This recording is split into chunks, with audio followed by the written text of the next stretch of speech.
My name is Fernando Gillian Portal. I am the small grains and oilseed extension specialist at the Extension AgriLife System from Texas A&M University. We are at the McGregor Small Grains Nursery. It's located in the Blacklands, and this is part of the uniform variety trials that Texas A&M AgriLife System runs every year. And the use of appropriate seed for commercial crop production is of fundamental importance for the success of the operation, along with proper crop management. And as in virtue of that, the Texas AgriLife System from Texas A&M University implements every year a uniform variety trial in small grains, including winter wheat, with the ultimate goal of evaluating the agronomic performance of winter wheat varieties.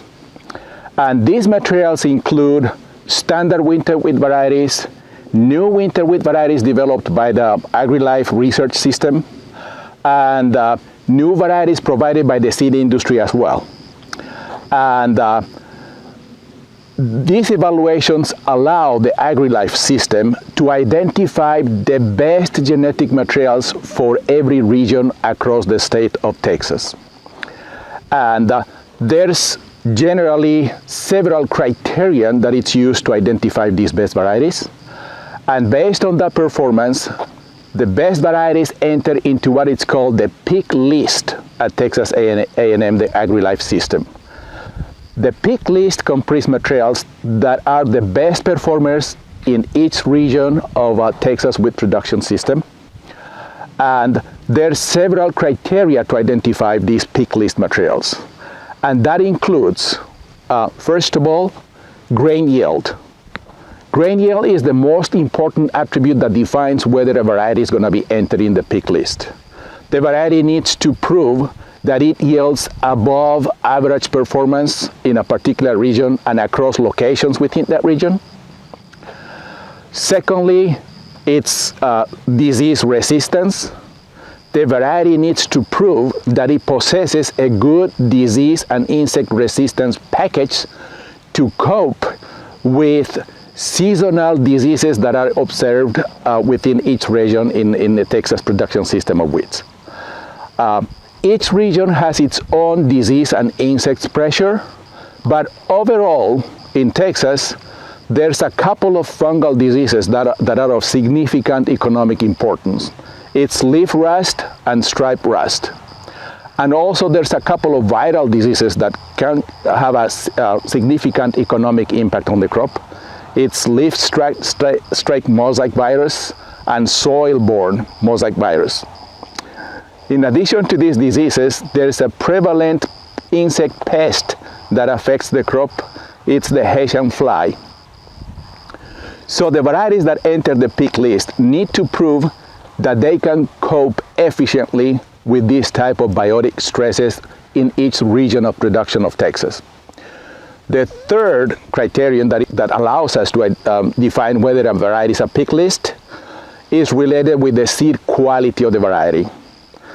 The variety must possess quality attributes that confer a good end-use value to the variety, and that includes specifically good test weight and good baking quality attributes. Last and not least, the variety needs to have a good stability for the targeted region. What does that mean is that the variety needs to prove that it performs above average across the multiple locations within the region and across multiple years as well. Now we're going to have a look at some standard winter wheat varieties that we have at this uniform variety trial in McGregor. Gallagher, it's a winter wheat variety that was released in 2003 by Oklahoma State University. It's a variety that historically has shown very good yields in both central and southern Texas. It's a variety that yields above average, and it has a mid stature and early maturity, and it has a good resistance package to leaf rust and stripe rust and Hessian fly, and it does fairly well under high acidic soils. In regard to its quality attributes, it has very good baking quality, and given the fact that it has been historically performing fairly well in both central and southern Texas, this variety can be considered as having broad adaptability to those types of growing conditions prevalent in these two regions. TAM 304, it's a winter wheat variety that was released in 2006 by the Texas A&M AgriLife system.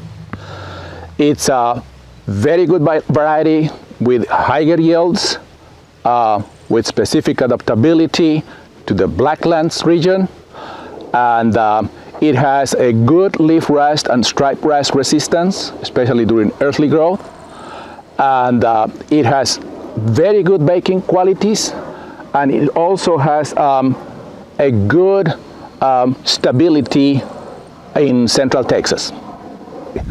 Westbred Cedar, it's another winter wheat variety with very good performance in both Central and Southern Texas. It was released in 2011, currently marketed by Bayer.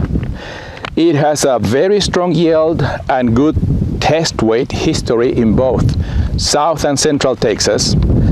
It has a short stature, excellent straw strength, and early maturity. It has moderate susceptibility to leaf rust, and it's susceptible to stripe rust in the juvenile stage.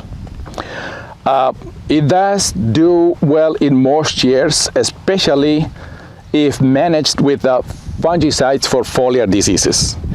However, it has vernalization issues in the southern Blacklands and South Texas during mild winters. It's tolerant to acid soils and soil-borne mosaic virus, and it's susceptible to Hessian fly.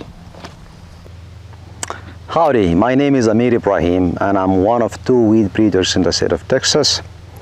We have 2 centers of excellence in the state of Texas. We have the high plains, rolling plains under Jackie Rutt, and then the Blacklands, South and Central Texas within my area. So I work out of College Station, the main campus of Texas A&M University. We do a lot of things between the 2 programs. Between the 2 programs, we have 30+ locations where we do uniform variety trials, just like this one in the back.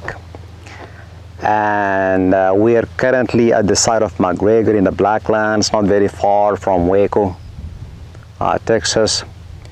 And Fernando gave you an idea about the pick list. And today I'm going to talk to you about 2 potential releases in the pipeline that will come this year and next year. The fairest advanced line I would like to talk about is this line, TX14M7061. It's a number, it has not been released yet to become a cultivar. We're going to propose it for the release committee this year with potential release this year. So seed might be available next year or the year after. It has TAM 113 in the pedigree, broadly adapted, very good yield record, good test weight, big seed, above average quality, actually good quality, both milling and baking quality.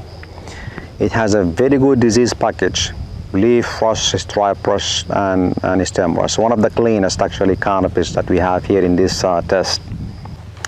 The second line that I would like to talk about today is TX15M8024.